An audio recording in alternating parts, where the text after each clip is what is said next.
Las propuestas económicas del programa de la presidenta electa Michelle Bachelet han generado un debate, sobre todo por su eventual impacto en el crecimiento del país. Para analizar estas propuestas y el futuro de la economía de Chile, vamos a conversar a esta hora con el ex ministro de Hacienda, Eduardo Aninat. Señora Aninat, muy buenas noches, muchísimas gracias por estar aquí en CNN Chile. Gracias a ti, buenas noches. Señora Aninat, ¿cómo es el país que está recibiendo en términos económicos Michelle Bachelet? Mira, yo soy un optimista por naturaleza, así que tú me calificarás lo que voy a decir.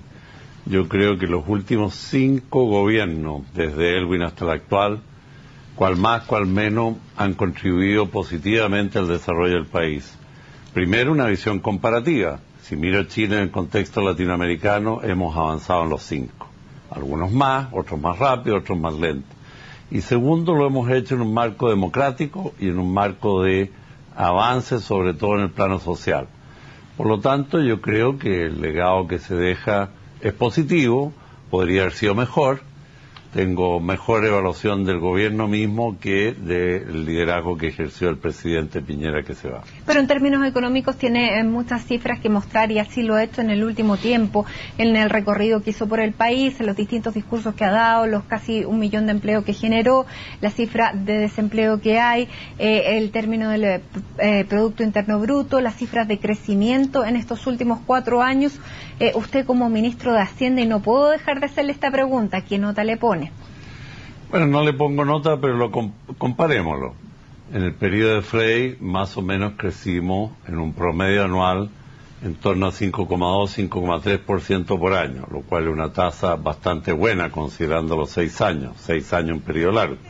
En este periodo se están yendo con un crecimiento en torno a 5,2, 5,3, igual en un periodo más corto, pero con términos de intercambio, relaciones de precio externo e interno muy diferentes.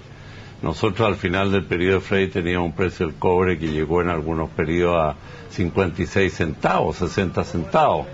Veíamos el precio hoy con que termina el gobierno afuera y es 3,04 centavos la libra. Entonces, en el fondo, dólares la libra. Por lo tanto, hay que corregir por eso. Sí, debo decirlo con honestidad, que me da un poco de sana envidia que se hayan creado más de 900.000 empleos en 4 años. En el tema del empleo han estado fuertes. En el tema de reformas estructurales han estado un poco más flojos, un poco más quedados, se ha hablado mucho, pero no se ha concretado demasiado. Esas reformas estructurales van por el tema de la capacitación, de generar oportunidades reales, por ejemplo, para fomentar el trabajo de la mujer, más allá de lo que se hizo con el postnatal, ¿no es cierto? Bueno, eso ha sido positivo, pero yo lo estoy mirando primero del lado de la estructura productiva. Si bien hubo algunas reformas financieras parciales, hubo cambios en los sistemas de protección y de bonos, especialmente a la mujer. Creo que nos hemos estado acostumbrando un poquito a una economía de comillas bonos, de subsidios. Eso no está mal per se, pero tiene que haber mucho más. Y es lo que pasa ahora con un ritmo económico un poco desacelerado. Y ahora, bueno, no me la presidenta Bachelet parte número con un bono de 40.000 pesos el bono claro, marzo. Por eso también estoy apuntando en perspectiva más histórica a eso, y lo dice alguien con el cual partimos los bonos con el presidente Frey. El bono de invierno a los pensionados fue nuestro, y ahora lo han incrementado en muchas materias y en muchas áreas. Pero mi punto es distinto, hay que avanzar en lo productivo y en lo social y en lo externo, y no solo quedarse en un solo foco. Porque si no se produce una descompensación que puede llevar a una crisis social. Claro, o te lo pongo de la manera de los slogans que se decían. En la concertación, Elwin, Frey, Lagos, Bachelet, el lema principal era crecimiento con equidad. Ahora parece que vamos a equidad con equidad. Me gustaría que fuera equidad con crecimiento, porque si no hay un crecimiento sólido, sustentable, economía sustentable, esa equidad se va a dar por ahí nomás y transitoriamente. Y lo que queremos es un avance de largo plazo. ¿Usted teme que no haya un crecimiento como el que debiera haber con los números que hay de punto de partida me refiero a se viene una reforma tributaria. El que a partir de mañana va a ser su sucesor en el cargo, no su sucesor directo, pero que va a ocupar exactamente la misma cartera que usted ocupó en el gobierno del presidente Frey, Alberto Arenas ha dicho que va a haber reforma tributaria más allá de los diálogos que puedan ser para coordinaciones, pero que la reforma se va a realizar, se va a también terminar el FUT, que ha sido uno de los elementos que ha sido más discutido, pero reforma va a haber igual. ¿Usted cree que esa reforma es un desincentivo a la inversión y al crecimiento, como se plantea desde la que mañana va a ser oposición? Bueno, creo que Alberto Arenas es un muy buen técnico. Alcancé a conocerlo un poco en el periodo de Frey, porque ya era parte del equipo de Hacienda, o sea, tiene experiencia. Sin embargo, como opinión personal, y con respeto lo digo, me habría gustado tal vez invertir el orden en que se están anunciando las cosas. ¿Por qué? Reforma tributaria es solo un medio para un fin. Entonces yo habría partido por los fines. Habría partido teniendo diseñada y completa una reforma educacional, que entiendo que es de las primeras prioridades de este nuevo gobierno, lo que es respetable e entendible, y una vez que esa reforma educacional fuera detallada, explícita, calendarizada, haber empezado a actuar en la reforma tributaria. Aquí, por lo que yo entiendo, Leo, se va a partir un poco al revés. Primero recursos, después vemos cómo los gastamos. Esa señal no me gusta tanto. Ahora, entrando al tema de la reforma tributaria, si usted quiere, yo considero viable, razonable y serio que se consigan recursos permanentes para gastos permanentes nuevos. En eso no tengo ninguna discrepancia. Porque además tampoco, el futuro ministro Arenas... Tampoco creo imposible recaudar 3% del PIB. Es una cantidad importante, pero no descabellada. Donde tengo algunos resguardos, comentarios, consejos, si puedo darlo a esta altura de mi vida, es que hay que mirar muy finamente qué se va a hacer, cómo se va a hacer, con qué calendario y a quién afectar. Dos ejemplos concretos.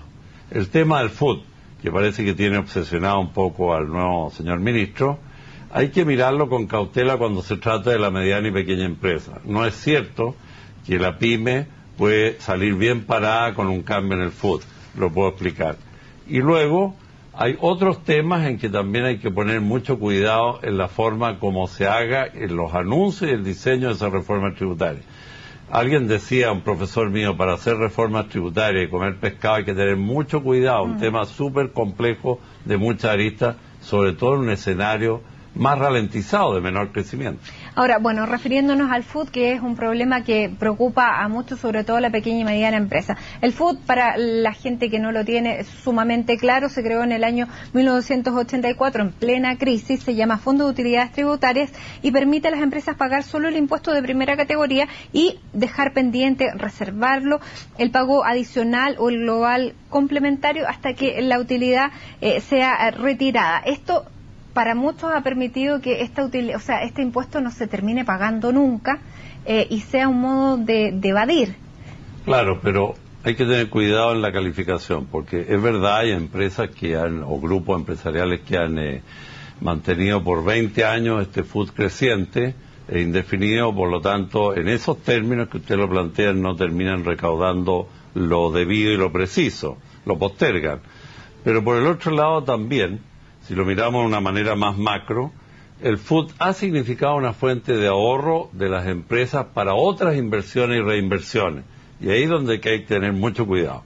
La pyme es una empresa muy emergente, muy sujeta a restricciones en el crédito. El sector bancario aquí no es nada de competitivo y abierto a la pyme. Por lo tanto, se financia mucho en sus expansiones, que le cuestan, en base a utilidades retenidas. Entonces, hacer un cambio para la pyme y la microempresa no va a ser fácil, y ahí se pueden llegar a perder mucho empleo. Por otra distinción, yo sería cuidadoso en lo que se refiere a empresas industriales con chimenea, empresas operacionales productivas, y el FUT de ellas versus el cambio en el FUT a empresas o sociedades que son solamente financieras y que lo postergan el impuesto para hacer inversiones afuera en paraísos tributarios. Ahí sería más duro. O sea, hay un montón de calificaciones que hay que hacer. Y si se elimina para las pequeñas y medianas y se da otros incentivos para poder invertir, podría también ser un buen complemento. Qué bueno que me hace esa pregunta. Yo pertenezco a una escuela en teoría tributaria de Harvard, de un famoso profesor allá, que lo que no le gusta a esa escuela en la que pertenezco, esto es debatible, es la fragmentación, la segmentación. Porque a veces cuando uno quiere muchos regímenes tributarios paralelos, es negocio los abogados, los contadores, y al final el fisco pierde y el contribuyente a la larga queda desacreditado. Prefiero un manejo unitario de los impuestos. Ahora, dicho eso, su pregunta también me permite aseverar otro punto que está en discusión. Entiendo que se quiere promover como compensación a esta alza en el impuesto de primera categoría, el cambio radical en el FUT, se quiere promover una depreciación instantánea. Estoy totalmente en contra de esto último. Creo que Chile lo que tiene es recursos humanos, trabajadores, profesionales, técnicos. Eso es lo que hay que promover y no dar un descuento de gasto a la maquinaria o equipo, a la instalación fija, porque entonces las empresas van a reemplazar a la larga trabajadores por inversiones de capital. Las inversiones de capital no se producen en Chile, se producen casi todas afuera. ¿Podría transformarse esta reforma tributaria en el Transantiago tributario, como han dicho algunos opositores? No creo, por dos razones. Primero, porque la señora presidenta Bachelet, que es muy seria y responsable, aprendió de esa experiencia. Ya no va a aceptar propuestas que no estén bien diseñadas, y la cantidad de preguntas que se van a hacer a las leyes que le lleven van a ser mucho más poderosas que las que se hicieron en la época sobre esa aventura que fue el Transantiago. Señora Ninat, bueno, estábamos ya terminando esta entrevista en este escenario de cambio de mando. Nos quedan muy pocos segundos, pero antes de despedirlo quisiera, bueno, usted hablaba de los consejos que quería dar a su sucesor y también al futuro gobierno. Yo diría que se resumen en dos frases. Primero, hay que priorizar una agenda que es demasiado ambiciosa para hacerla en forma corta, en cortos años. Hay que poner primero lo más importante, segundo, tercero, no hacer todo a la vez. Y lo más importante, creo, desarrollar un esquema de comunicaciones muy abierto, muy participativo. Ha habido mucho secretismo previo a la asunción del gobierno de la presidenta Bachelet. El secretismo no le ayuda a nadie, menos a la prensa, y creo que los chilenos merecen saber en detalle los programas, las leyes y las políticas públicas que vienen. Es un deber de la democracia. Eduardo Ninat, ex ministro de Hacienda del gobierno del presidente Eduardo Frei, muchísimas gracias por estar aquí en CNN con nosotros. Muchas gracias. Gracias a usted.